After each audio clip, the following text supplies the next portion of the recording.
Hwlffordd heb ennill mewn 5 gêm yn gobeithio newid hynny heddiw yma ar goedlan y parc. Pas dda yn rhyddhau Owain Jones. Jones yn gweld y golwr oddi ar ei linell.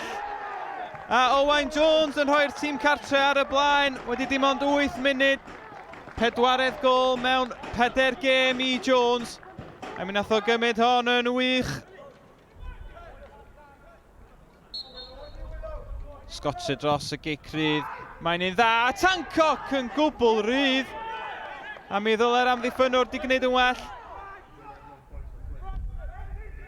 Be lawr y linell, cael ei ffenio'n dda. Danny Williams. Williams i fewn i'r cwrt. Sgwar, Jack Wilson. Wilson ar y cynnig cyntaf yn curo Connor Roberts. Gol gyntaf Jack Wilson ers mis Rhagfyr. Di dioddau gydag anaf. Mae Hwlffordd i golli fo. Matthew Jones a Bale Etraws chwilio am Jamie Reid. Reid tu ôl Alaric Jones. Harry Franklin yn og. Harry Franklin yn mynd i'r llawr. Ac mae'n gic o'r smotyn. Blair a deud y lleia gan Jones. Cyfle i aber o'r smotyn. Jamie Reid felly. Yr hen ben yn rhwydo. Ac yn ôl yr ystadegau swyddogol. Dyna ganfed gol Jamie Reid. Aber yn ôl ar y blaen. Scotcher. A Danny Williams yn gry yn curo Bradford.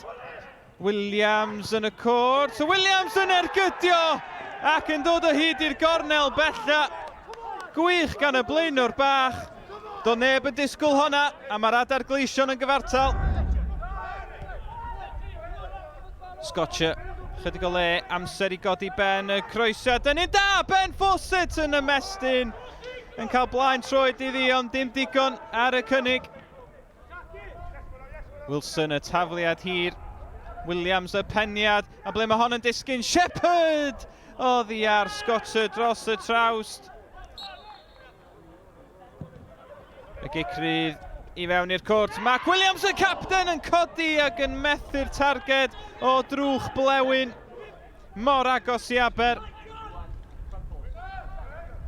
Jenkins y peniad yn un da. Davies ar ergyd. Mac Williams ar y droed chwith yn methu'r nod. Aber yn curo ar y drws. Ond yn methu taro cefn y rwyd yn yr ail hanner yma. Pryd da ni'n rhoi golau gwael fel da ni wedi gwneud yn y 2 gêm dwytha, dyda ni ddim yn mynd i giro games. Gyda ni 2 gêm masif i ni basically yn dod i fyny yn y Flint a wedyn y dre newydd. Da ni ddim eisiau fod yn y 2 gwylod. We worked the conditions really well first half, but obviously, you know, just lapse of concentration for the goals yet again. I keep saying it week in, week out, but other than that, full credit to the lads. I thought it was a very good spirited performance and a performance that we take credit at Aberystwyth tonight, coming away to a difficult place, against a good team, on the back of some very poor recent performances. So tonight was more the Aberystwyth we know.